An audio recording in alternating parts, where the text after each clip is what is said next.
తరువాత ఈ దక్షునకు ప్రసూతి యందు 24 కన్యలు కలిగారని చెప్పండి. వాళ్ళ పేర్లు చెబుతాను, సావధానంగా వినోని చెప్పి. శ్రద్ధ, లక్ష్మి, ధృతి, సృష్టి, పుష్టిర్మేధా, క్రియా తథా బుద్ధిర్, లజ్జా, వపు, శాంతి, సిద్ధి, కీర్తి, త్రయోదశ. 13 మంది పేర్లు మాత్రం ముందు చెప్పబడింది, 13 పేర్లు మాత్రం. ఇంకా మిగిలిన 11 మంది తర్వాత వస్తుందన్నమాట. కాబట్టి ఇట్లా శ్రద్ధ, లక్ష్మి, ధృతి, తుష్టి, పుష్టి, మేధ, క్రియా, బుద్ధి, లజ్జ, వపు, శాంతి, సిద్ధి, కీర్తి, వీళ్ళు 13. మనం ఎవరన్నా పిల్లల పేర్లు పెట్టుకోవాలంటే రాసి పెట్టుకోవచ్చు అనమాట. తరువాత పత్న్యర్థం ప్రతిజగ్రాహే ధర్మో దాక్షాయణీ ప్రభు తాభ్యశిష్టాయవీయశ్చ ఏకాదశ సులోచనా. తర్వాత ఏం చేశారు? ఆ దక్షపుత్రికలను అందరినీ కూడా ప్రభు అయినటువంటి ధర్ముడు పత్నులుగా స్వీకరించాడు. ఇక వారిలో మిగిలిన వారు చిన్నవారు 11. వారు కూడా సుందర నయనాలు కలవారు. ఎందుకంటే మనం 13 మంది పేరు చదువుకున్నాం వరుసగా. ఆ 13 మందిని కూడా పత్ని అర్థం అని చెప్పబడింది. పత్ని అర్థం అంటే ఏమిటి? పత్ని అర్థం. అర్థం అంటే కొరకండి, అర్థం కాదు. అర్థం అంటే కొరకు అని అర్థం. అర్థం అంటే డబ్బు లేదు, అర్థము. కానీ ఇక్కడ అర్థం, ప్రత్యర్థం, పత్ని అర్థం, పత్నిగా అని అర్థం. కొరకు ప్రతి జగ్రాహ అంటే స్వీకరించాడనమాట. ఎవరు? ధర్ముడు ఆ దక్షపుత్రికలను. దాక్షాయణి ప్రభు. దాక్షాయణి అంటే ఏమిటి? దాక్షాయణి అంటే దక్షపుత్రికలను. దాక్షాయణి అని, దాక్షాయణి అంటే ఏకవచనం అవుతుంది. కానీ ఇక్కడ దాక్షాయణి అంటే బహువచనం. ప్రభు తాభ్య శిష్ట యవీయస్య, వారిలో మిగిలినటువంటి వారు. శిష్ట అంటే మిగిలినటువంటి వారు అంటారు. తాభ్య శిష్ట యవీయస్య అన్నారు. యవీ అంటే చిన్నవాడు అని అర్థం. యవీయుడు అంటే రామాయణంలో కూడా రాముడికి చిన్నవాడు, లక్ష్మణుడు అనే అర్థంలో యవీయ అనేటువంటి అర్థం చాలాసార్లు అనే పదం ఉపయోగించబడింది చాలాసార్లు. కాబట్టి యవీయస్య అంటే చిన్నవారైనటువంటి. ఏకాదశ అంటే 11 మంది కూడా ఎటువంటి వారు? సులోచనా. లోచనం అంటే కన్నండి. సులోచనా అంటే సుందర నయనాలు గలవారు. అందరూ కూడా, అందులో ఎవరు తక్కువ వారు కాదు. అందుకే అందరి పేర్లు అందరూ గురించి చెప్పారు. ఆ 11 మంది అని చెప్పబడింది అనమాట. మామూలుగా మనం సులోచనలు అంటే కళ్ళజోడు అంటుంటాం. అంటే చిన్న అంటే ఆ పాత రోజుల్లో అనేవాళ్ళు సులోచనాలు అని. అంటే మామూలు కళ్ళు సరే, అది ఏదో ఇబ్బందులు వచ్చాయనుకోండి, దాన్ని సరి చేసుకునేందుకోసం కళ్ళజోడు వేసుకుంటాం. సరి చేసుకోవాలంటే చూపు సరి చేసుకోవడం. ఆ కన్ను సరి చేసుకోవడం కాదు, చూపు సరి చేసుకోవడం అనమాట. అంటే మనం చూసే విధానం, దానికి సులోచనం అంటుంటాం. కళ్ళజోడుని కూడా తమాషాగా. ఇక్కడ సులోచన అంటే ఏమిటి? సుందర నయనాలు కలవారనమాట. ఇంతకీ వారి పేర్లు ఇక్కడ చెప్పబడింది అనమాట. ఆ మిగిలినటువంటి ఆ 11 మంది పేర్లు కూడా వీరికంటే చిన్నవారైన సులోచనలను, దక్షుని బిడ్డలను ఈ మహర్షులు భార్యలుగా చేపట్టినారు. వీరెవరు? 11 మంది. వరుసగా ఎవరు వారి పేర్లు? ఖ్యాతి, సత్యత, సంభూతి, శృతి, ప్రీతి, క్షమా తథా సన్నతిశ్చ అనసూయాచ. సన్నతిశ్చ అంటే చ అంటే కూడా అని అర్థం. సన్నతిశ్చ అనసూయాచ ఊర్జ స్వాహ స్వధ తథా. తథా అంటే అదే విధముగానే అర్థం. తథా అంటే తథా అంటే అప్పుడు, తథా అంటే అప్పుడు అని అర్థం. తథా అంటే ఆ విధముగా. యథ అంటే ఎప్పుడు, యథా అంటే ఏ విధముగానైతే. ఇక్కడ భృగు, భావో, మరీచి అంటే ఏమిటి? వీరందరినీ కూడా ఈ భృగువు, ఈ మహర్షులు ఎవరైతే ఉన్నారో వాళ్ళు స్వీకరించారనమాట పత్నులుగా.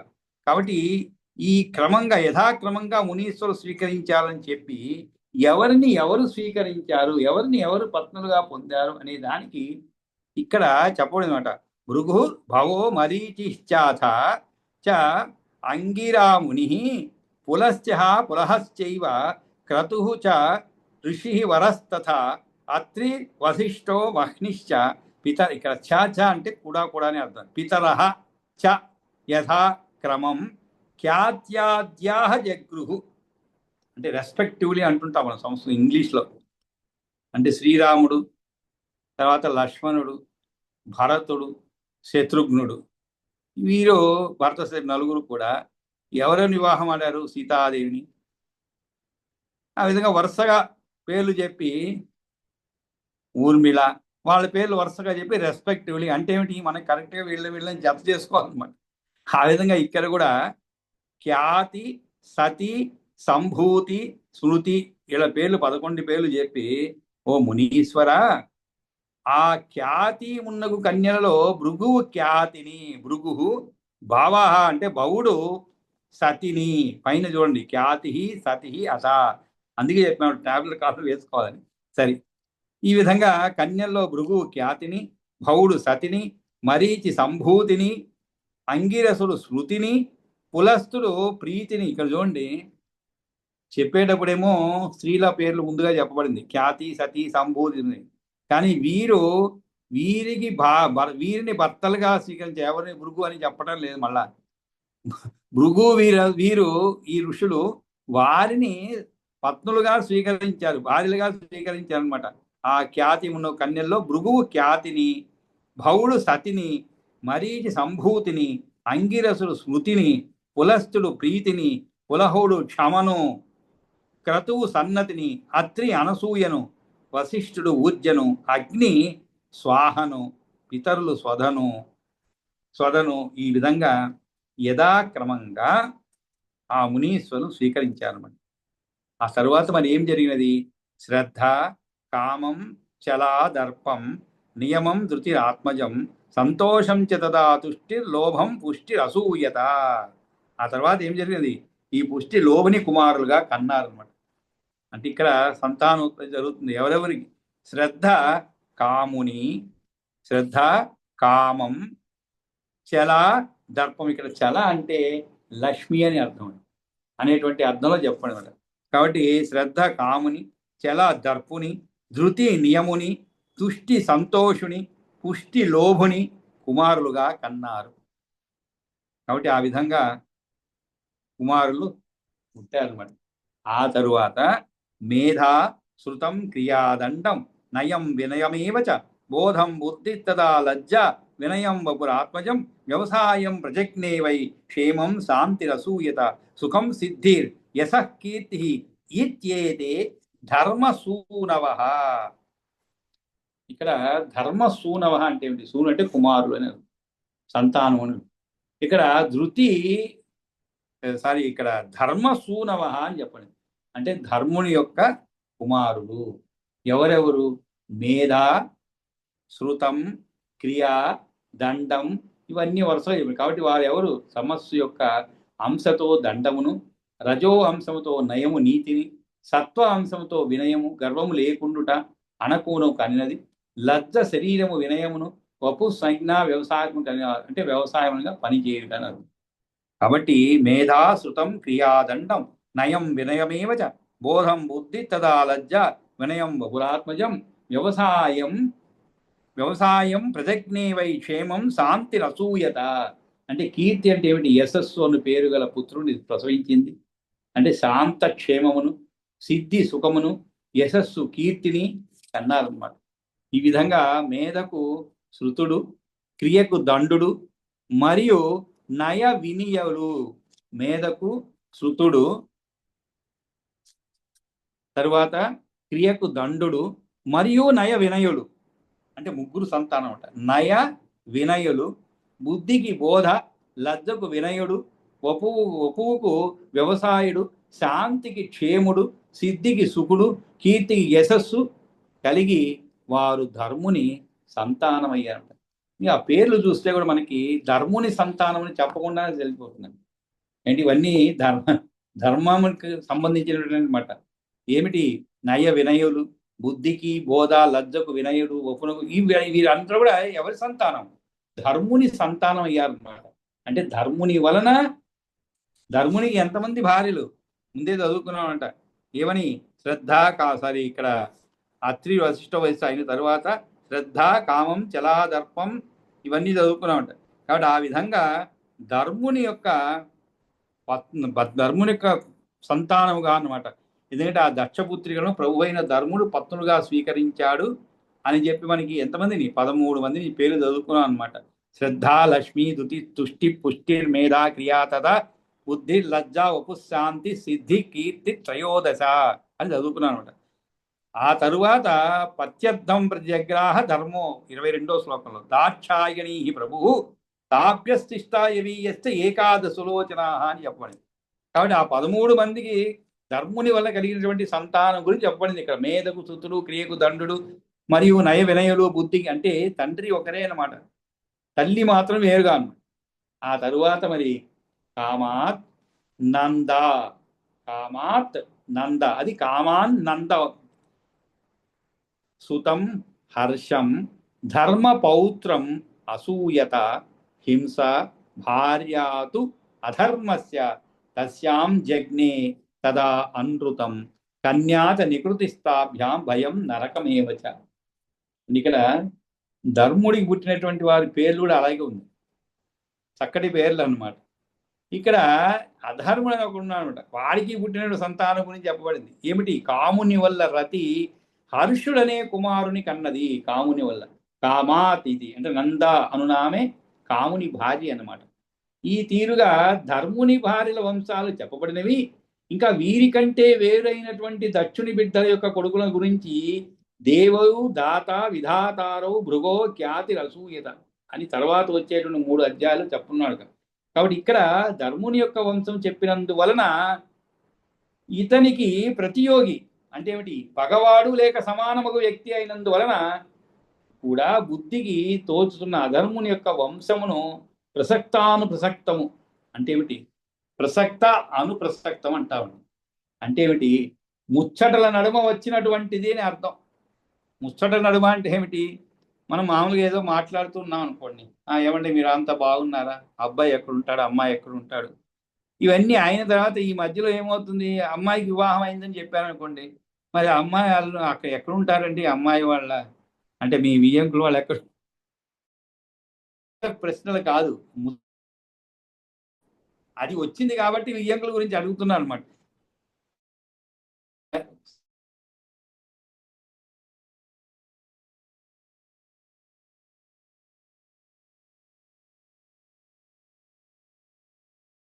ఈ మధ్యలో వచ్చేటువంటివి ఆ విధంగా ముచ్చటల నడుమ వచ్చినటువంటిది కావున దాన్ని దాటుకొని పోవటకు వీలు లేకపోయినందువలన నిత్య ప్రళయము మొదలగు వాణిని హింస అను శ్లోకంతో మొదలుపెట్టి చెబుతున్నాడు అనమాట. హింస భార్యాతు అధర్మస్య, హింస భార్యాతు అధర్మస్య. అంతకుముందు కాముని వలన రతి హర్షుడనే కుమారుని కన్నది, అతడు ధర్ముని మనుమడయ్యాడనమాట. ధర్ముని యొక్క మనుడు అంటే ఏమిటి? ధర్ముని మనుమడయ్యాడు అంటే కూతురి యొక్క కుమారుడు అయ్యాడు. కాముని వలన రతి అతడు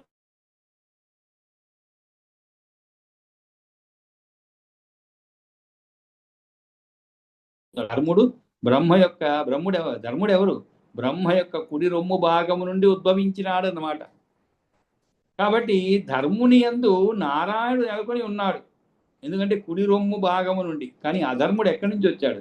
అధర్ముడు బ్రహ్మ యొక్క వెన్ను భాగం నుండి బయలుపడినాడు. కాబట్టి అతడు లోకములన్నిటినీ కూడా భయమును పుట్టించేవాడు, అంటే మృత్యు స్వరూపుడని శ్రీ శుకుని యొక్క వచనం. కాబట్టి మహాభాగవతంలో దీని గురించి అప్పుడు కనిపిస్తుంది అనమాట. కాబట్టి నికృతి అనగా ఏమిటి? వంచన. ఆ నికృతి అనృతముల నుండి ఎవరు పుట్టారు? భయము నరకుడు అని 2 కుమారులు జన్మించారు అనమాట. కాబట్టి హింస భార్యాతు అధర్మస్య తస్యాం జగ్ని తదా అనృతం. అనృతం అంటే ఏమిటి? అసత్యం అని అర్థం. కాబట్టి ఇక్కడ అధర్ముని యొక్క భార్య ఏమిటి? హింస. ఆ పేరులో అలాగే ఉంది చూడండి. అదే అధర్మునికి హింసే కదండి సరి అయినటువంటి భార్య. వీడు అధర్మం చేస్తుంటాడు, ఆమె హింస చేస్తుంటుంది. కాబట్టి సరి అయిన నామం క్లేచర్ అంటాం, అంటే పేరు అనమాట. ఆ విధంగా భార్య హింస. వారికి అనృతుడు అనేటువంటి కుమారుడు, నికృతి అనేటువంటి కన్య కలిగారన్నమాట. కాబట్టి అనృతుడు అనే కుమారుడు, నికృతి అనే కన్య, ఆ ఇరువురి ద్వారా భయుడు నరకుడు అంటే భయము నరకము అనే సంతానం కలిగింది. అంటే ధర్మంతో పాటు అధర్మము కూడా విష్ణువు యొక్క పుష్టభాగం నుంచి పుట్టిందని భాగవతం చెప్పింది. కాబట్టి ఆ విధంగా ధర్ముడికి అధర్ముడికి కలిగినటువంటి సంతానం గురించి చెప్పబడింది అనమాట. ఆ తరువాత మాయాచ వేదన. అందుకే ఈ పోన్ ఏదో ఊరికే చదువుతున్నా అనేది కాకుండా ఇక ఇందాక చెప్పినట్టుగా రాసి పెట్టుకుంటే కొంచెం అర్థమవుతుంది అనమాట త్వరగా ఎవరికి ఎవరు పుట్టారనే విషయం. మాయాచ వేదనా చైవ మిథునంతు ఇదమేతయోహో తయోహ జజ్ఞే అథ వై మాయా మృత్యుం భూతాపహారిణం. అంతేకాదు వారి ఇరువురికి కూడా మాయా మరియు వేదన అనేవారు భార్యలు అయ్యారనమాట. ఎవరిరువురికి? పైన చెప్పబడినట్టు భయుడు నరకుడు. ఆ ఇరువురి కంటే మనకి తెలియాలి కదండి. ఆ ఎవరు భయుడు నరకుడు. ఎవరైతే మనకి ముందు శ్లోకం చదువుతున్నామో హింసా భార్యావతు అధర్మస్య తస్యాం జగ్ని తదా అమృతం కన్యాత నికృతి స్థాభ్యాం భయం నరకమేవచ. కాబట్టి ఆ ఇరువురు ద్వారా భయుడు నరకుడు అనేటువంటి సంతానం కలిగిందని చెప్పుకున్నారు. మరి వారికి భార్యలు కావాలి కదండి. వారి భార్యల పేరు ఏమిటి? మాయా మరియు వేదన. పేరు కూడా చూడండి, నిజంగా అలా పెట్టుకున్నారా లేదు. మరి పురాణం అనేది కూడా సత్య దూరం కాదు కాబట్టి అలాగే పెట్టుంటారు పేర్లు కూడా. అధర్ముడికి పత్నిగా హింస అని, వారికి కలిగిన సంతానం కూడా అలాగే. ఇక్కడ వారి మాయా మరియు వేదన. మాయాచ వేదన చేయవా. కాబట్టి ఈ భయ నరుకులకు భార్యలుగా ఎవరు? మాయా వేదన అను ఇద్దరు వారి నుండే జన్మించారు. వారిరుకు మాయా మరియు వేదన అనేటువంటి భార్యలు అయ్యారు. మాయా భయులు, వేదనా నరకులు దంపతులు అన్నమాట. ఇక్కడ మాయా భయులు, వేదన నరకులు దంపతులు. వారిలో మాయకు సమస్త ప్రాణి సంహారకర్త అయిన మృత్యువు జన్మించాడు. అంటే వారిద్దరిలో మాయ మృత్యువును భయము నుండి ప్రసవించినది. ఇది అర్ధసిద్ధము, అనగా తేటగా చెప్పకపోయినా భయము వలన మృత్యువు కలుగుతుంది అనేది ఎవరికైనా తోస్తుంది కదండి. భయం వల్ల మృత్యువు కలుగుతుంది కదండి. భయమే లేదనుకోండి, మృత్యువు వస్తుంది, అది పాటు కదా వస్తుంది ఎప్పటికైనా కూడా. కానీ తెలియకుండా వచ్చే ప్రసక్తే ఉండదు మనకి. అంటే తెలియకుండా అంటే ఏదో అనారోగ్యం పడిపోయాం అనుకోండి, ఇంకా మన నెమ్మది మనకు తెలుస్తూ ఉంటుంది. మనకి తెలియకపోయినా కూడా మన పక్క వాళ్ళందరూ కూడా వీడు అయిపోయాడు, ఇంకేముంది 2 రోజుల్లో, 1 రోజు, గంటల్లో ఇలా వాళ్ళు మాట్లాడుకునేది వింటూ ఉంటాం. లేదు అంటే మన శరీర పరిస్థితి మనకి అర్థమవుతుంటుంది అనమాట. అందరికీ గుడ్ బై చెప్పే టైం వచ్చిందని చెప్పి. కానీ మృత్యువు కొన్ని ఏ సమయంలో కూడా ఈ రోజు ఈ సమయంలో వస్తుందని చెప్పలేము మనం. అది దగ్గర వస్తూ ఉంది, కానీ ఎప్పుడు ఇంకా పూర్తిగా మనకి కవలించి ఎవరు చెప్పలేదు. అయినా కూడా ఎప్పుడు కూడా సంసిద్ధంగా ఉండాలన్నమాట. అంటే ఏమిటి సంసిద్ధంగా ఉన్నట్టు? ఎటువంటి భయం లేకుండా ఉండాలి అన్నమాట. కాబట్టి ఇక్కడ మాయకు సమస్త ప్రాణి సంహారకర్త అయినట్టు మృత్యువు జన్మించాడు అనమాట. కాబట్టి భయము వలన మృత్యువు కలుగుతున్నది ఎవరికైనా తోస్తుంది కదా. కాబట్టి భయము నరకుడు అని వారికి మిథునత్వము కొరకు మాయా వేదన అను ఇద్దరు స్త్రీలు పుట్టినారు. వారిలో మాయ అను ఆమె భూతములను ఎత్తుకొని పోయే మృత్యుదేవతలకు జన్మనిచ్చింది. ఇందుకు భయం అనువాడు కారకుడు. కాబట్టి ఇది మాయాచ వేదనాచైవ మిథునం త్రిదమేతయోహో తయోః జగ్నే అథవై మాయా మృత్యుం భూతాపహారిణం వేదనా ససుతం చాపి దుఃఖం జగ్నే యథరౌరవాత్ మృత్యోః వ్యాధి జరా శోక తృష్ణ క్రోధాచ జగ్నిరే. ఇవన్నీ ఆ సంతానం యొక్క భార్యాభర్తల యొక్క వాళ్ళ పేర్లే. కానీ నిజంగా కూడా దేని నుంచి ఏది జన్మించి చూశారంటే మనం అలాగే భయం నుంచి మృత్యువు జన్మిస్తుంది. అదే ఇక్కడ జన్మించాలి. రౌరవుని అంటే నరకుని ద్వారా దుఃఖుడు అనే కుమారునికి జన్మనిచ్చింది. ఇక్కడ వేదన అంటే స్త్రీ అండి. కాబట్టి వేదన రౌరవుని, రౌరవు అంటే నరకుని అనమాట. కాబట్టి వేదన స్వసుతం చాపి, స్వసుతం అంటే తన కుమారునికి జన్మనిచ్చింది. ఎవరి? దుఃఖం జగ్నే అథ రౌరవాత్.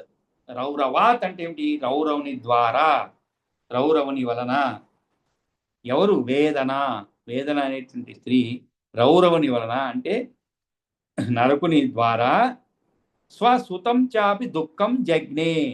స్వసుతం చ అపి దుఃఖం అంటే దుఃఖం అనేటువంటి తన యొక్క కుమారునకు జగ్నే అంటే జన్మనిచ్చింది.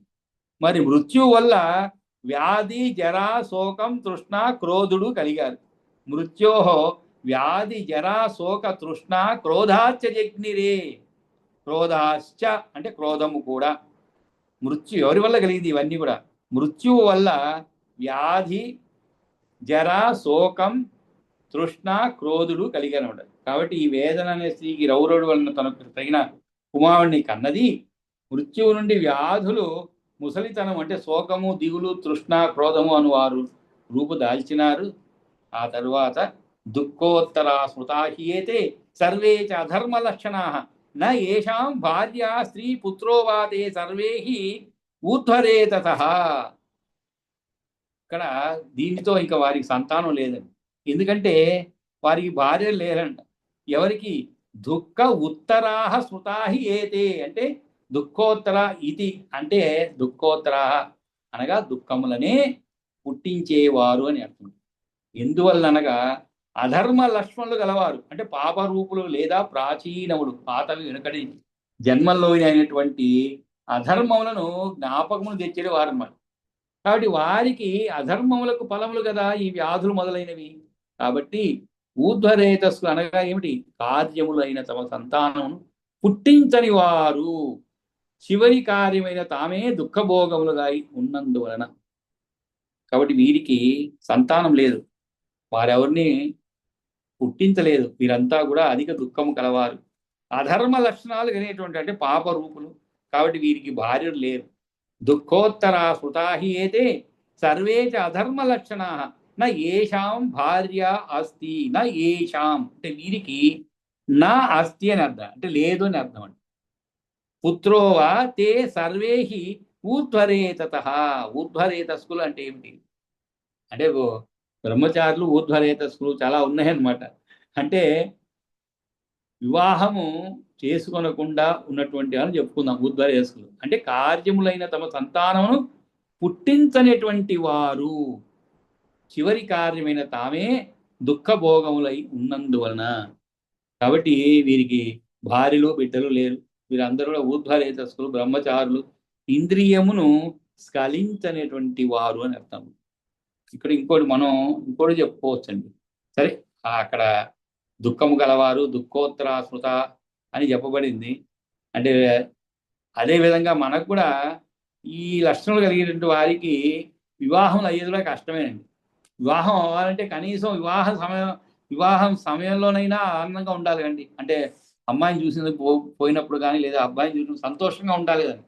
దుఃఖంగా ఉన్నారు అనుకోండి, ఎవరు చేసుకుంటారు? ఎవరు చేసుకోరు. ఆ తర్వాత ఎలాగో కొన్ని దుఃఖాలు వస్తూ ఉంటాయి. సంతోషాలు నడుమ దుఃఖము, దుఃఖాలు నడుమ సంతోషము. అంటే కొంతమందికి సంతోషాల నడుమ ఏదో ఒకటి రెండు దుఃఖాలు ఉంటాయి, కొంతమందికి దుఃఖాల నడుమ ఏదో ఒకటి రెండు సంతోషాలు ఉంటాయి. అవన్నీ మామూలే అన్నమాట వివాహం అయిన తరువాత.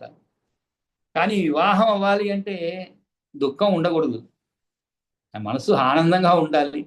ఏదో చూసిన వాళ్ళని చేసుకుంటాం అనేటువంటి భావనలో ఉండాలి. అంతేగాని ఎందుకు ఈ వివాహం చూసుకునేది వచ్చామా, పెళ్లి చూపులు వచ్చామని అనుకుంటాను అనుకోండి, మీ మనసులో మాట ముఖంలో ప్రస్ఫుటంగా కనబడుతుంది కదండి. మనకి అయిష్టంగా ఏ పని చేయలేమండి. ఏ పనైనా చెయ్యాలనుకుంటే ఆ అయిష్టత అనేది ముఖంలో కనబడుతుంది. మీరు ఎంతగా దాచిపెట్టుకున్నా కూడా ఏ విషయంలో అయినా సరే అయిష్టత అని ఉంటే అది ముఖంలో ప్రస్ఫుటంగా కనబడుతుంది అనమాట. Face is the index of mind అన్నారు. ఇంగ్లీష్లో, ఆంగ్ల వాళ్ళు చెప్పుకున్నారు, అది మనం తెలుగులో చెప్పుకుంటాం.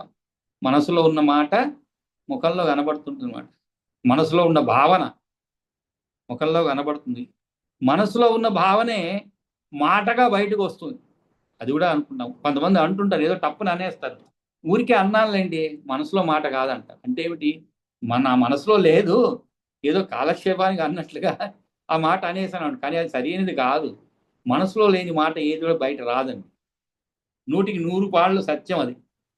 అంటే ఆ సమయంలో ఉండకపోవచ్చు మనసులో, వీడు దుర్మార్గుడు, దుష్టుడు అని ఆ సమయంలో అనుకోకపోవచ్చు. కానీ ఎప్పుడో ఒకప్పుడు వాడి గురించి ఆలోచించి ఉంటారు. వీడు మహా దుర్మార్గుడు, మోసగాడు, కేటుగాడు అని ఎప్పుడో మనసులో పడి ఉంటుంది. అది మాట రూపంలో ప్రత్యక్షంగా కాకపోయినా అప్రత్యక్షంగా అయినా బయటపడుతూ ఉంటుంది. ఎలాగ ప్రత్యక్షంగా? నువ్వు దొంగ అని చెప్పకపోయినా కూడా ఈ మధ్య చాలా మంది దొంగలుగా తయారైపోయారండి. మనం మిత్రులు అనుకునే వాళ్ళందరూ విరోధులు అయిపోతున్నారు. మనం మంచివాళ్ళు అనుకున్న వాళ్ళందరూ చెడ్డవాళ్ళు అయిపోతున్నారు అని ప్రత్యక్షంగా నువ్వు అని చెప్పకపోయినా మనసులో మాట ఈ విధంగానే బయటకు వస్తూనే ఉంటుంది, రాకపోదండి.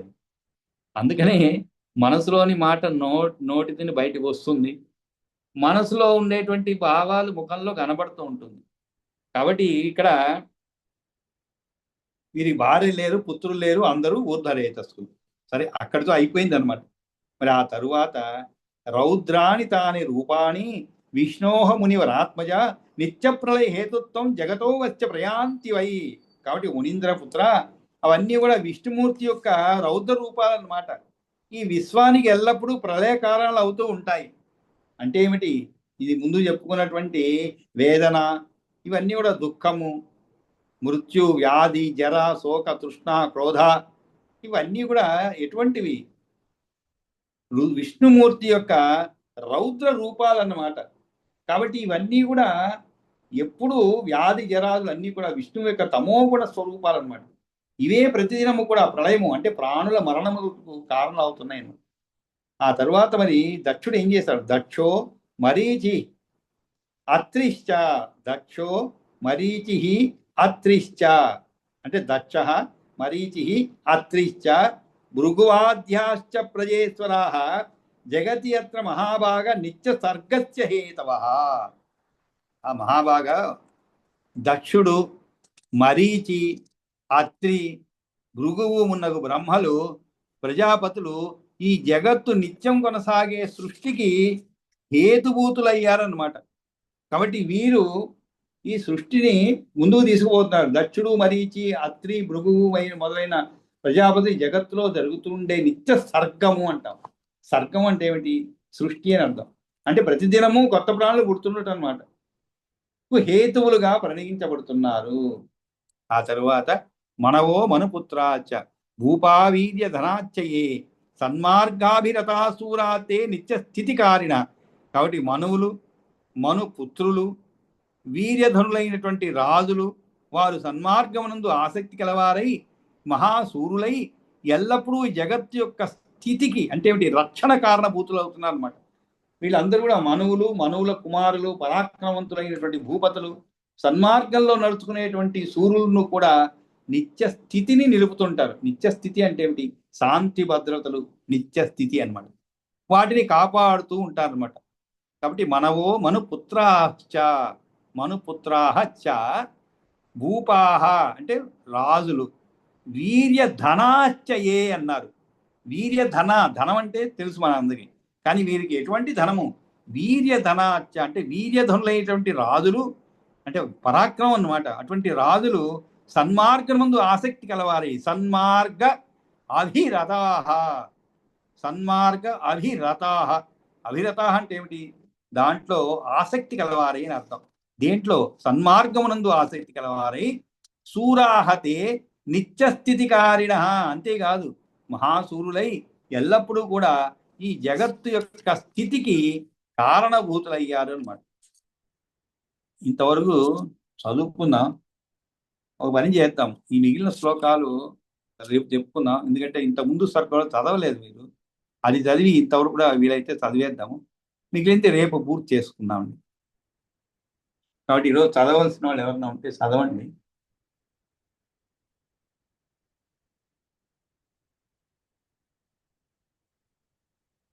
చదువుతాను చెప్పేది. వసంత్ గారు చదివేశారు కదండి 6వ అధ్యాయం. 6వ సరిగ్గా చదవలేదని నా అభిప్రాయం. వసంత్ చదివింది, నక్ష చదివారు. చదివారా? సరే అయితే మరి 7 మొదలు పెట్టాలండి. 7 ఇప్పటి వరకు సరే అయితే 7వ అధ్యాయం చెప్పేసుకుందామండి. కొన్ని శ్లోకాలు వీలైన చెప్పేద్దాం, రేపు పెట్టుకుందాం. ఓకే. తర్వాత 3 మైత్రేయ ఉవాచ. సరే, ఇన్ని విషయాలు చెప్పారు మా పరాశరుడు. మరి ఆయనేమో శ్రద్ధగా వింటూ వచ్చాడు ఇంతసేపు. మరి ఆయన కూడా ఏదో ఒక ప్రశ్న వేయాలి కదండి. కాబట్టి ఆయన అడుగుతున్నాడు, ఏమని అడుగుతున్నాడు?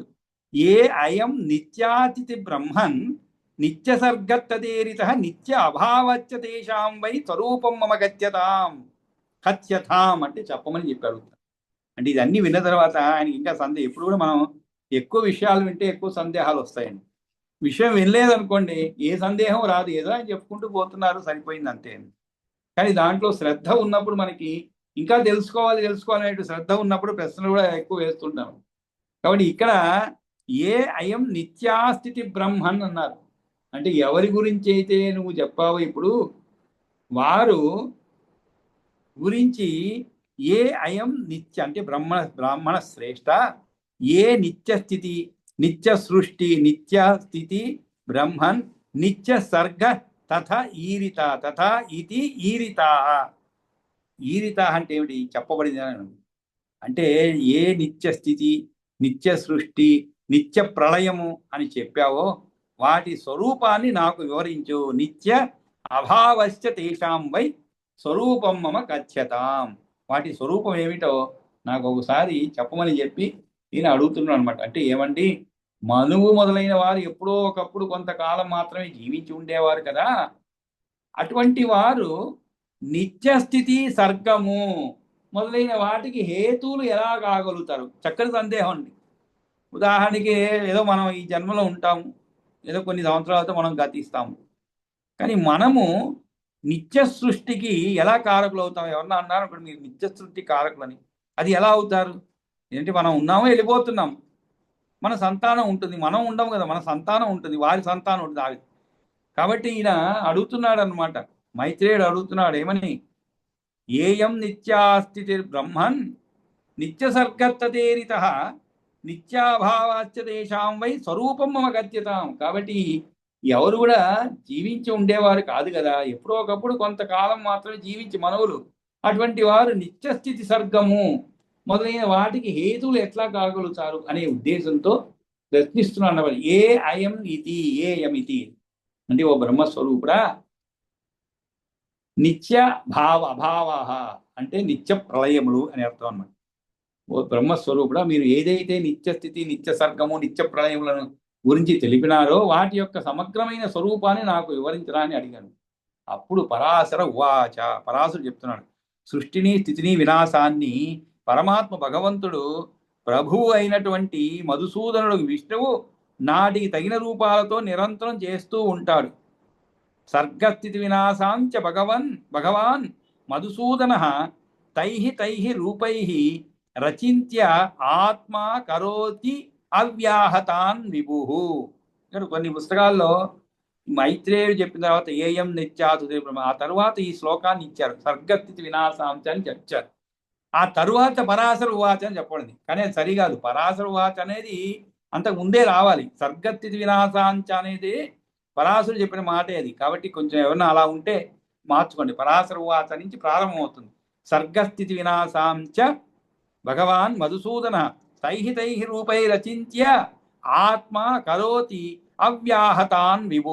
అవ్యాహతాన్ అంటే, అవ్యాహతం అంటే ఏమిటి? ఎప్పుడు కూడా నిరంతరం ఉండేది అని అర్థం. కాబట్టి సర్గ అంటే ఆయా దక్షుడు, మనువు, వీర శూర భూపాలుల రూపాలతో భగవంతుడే సర్గస్థితి లయాలను కావిస్తున్నాడు ఆయన రూపంలోనే. కాబట్టి ఎవరైతే ఏ రూపంలో ఈ విధంగా కానిస్తున్నారో అది ఎల్లప్పుడూ ఉన్నట్లే లెక్క అన్నమాట. కాబట్టి రూపాలు మారుతూ ఉంటాయి, కానీ దీనికి కారకుడు ఎవరు?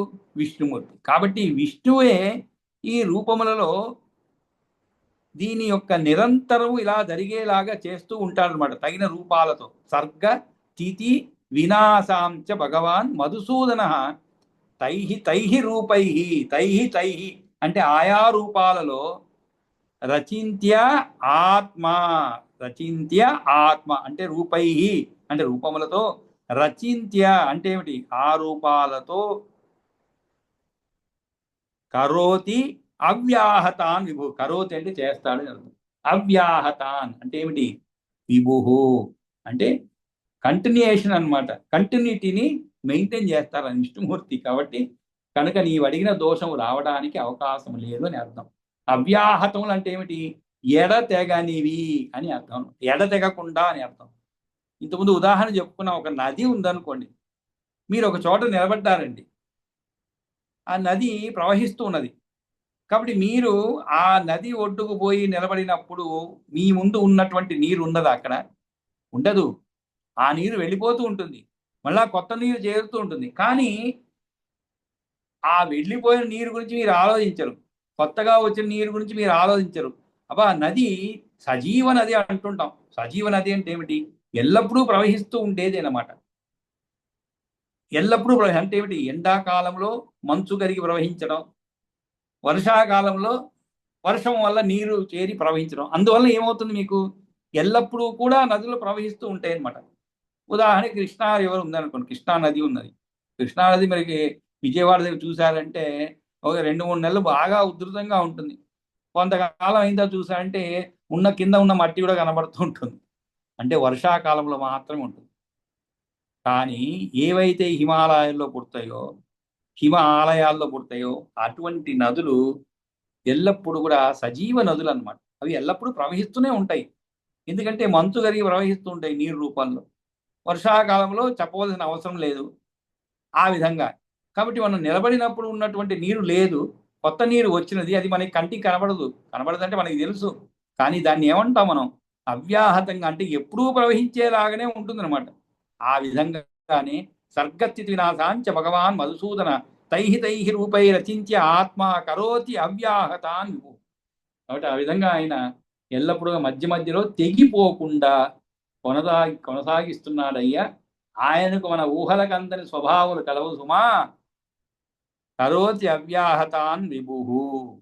తర్వాత పరాశరు ఇస్తున్నాడు ఇక్కడ సృష్టి స్థితి వినాశాన్ని పరమాత్మ భగవంతుడు ప్రభు అయిన మధుసూదనుడు విష్ణువు వాటికి తగిన రూపాలతో నిరంతరం చేస్తున్నాడు. తర్వాత నైమిత్తిక ప్రాకృతిక తథైవ ఆత్యంతికో ద్విజ నిత్యచ్చ సర్వభూతానాం ప్రళయో అయం చతుర్విధ. ఇక్కడ 4 విధాలు చెప్తున్నాడు. సర్వభూతాలకి కూడా ఏర్పడుతున్న 4 అనమాట. అవి ఏమిటి అనే నైమిత్తిక ప్రాకృత తథైవ అదేవిధంగా ఆత్యంతిక ద్విజ నిత్యచ్చ సర్వభూతానాం ప్రళయో అయం చతుర్విధ. నిత్యం అనేటువంటి ప్రళయం మొత్తం 4 అనమాట. నైమిత్తికం, ప్రాకృతికం, ఆత్యంతికం, నిత్యం అనేటువంటి ప్రళయాలు 4 విధాలుగా సర్వభూతాలకు కూడా ఏర్పడుతుంది అని చెప్పబడింది. ఈ 4 ఏమిటి అనేది మనం రేపు చెప్పుకుందాం. ఎందుకంటే కొంచెం వివరంగా చెప్పాలి, మధ్యలో బ్రేక్ వస్తే మనకి సరిగా అండర్స్టాండింగ్ ఉండదు. కాబట్టి రేపు ప్రారంభిద్దాం అది. కాబట్టి ఈ రోజుకి మనం మంగళం పాడుకుందాం. స్వస్తి ప్రజాభ్య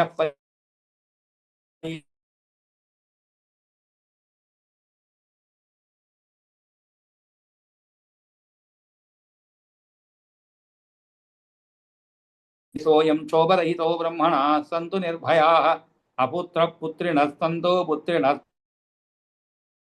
సదనా సంతో జీవంతు శరదాశతం కాయేన వాచా మనసేంద్రియైర్వా బుద్ధ్యాత్మనా వా ప్రకృతే స్వావత్ కరోమి యజ్జస్తకలం పరస్మై నారాయణే సమర్పయామి. యదక్షరపదభ్రష్టం మాత్రాహీనం తు యద్భవేత్ తత్సర్వం క్షమ్యతాం దేవనారాయణమోతుతే. విసర్గబిందుమాత్రాణి పదపాదాక్షరాణి చ న్యూనాని చాతిరిక్తాని క్షమస్వ మహేశ్వర. కాబట్టి మనం ఈ రోజుకి సెలవు తీసుకొని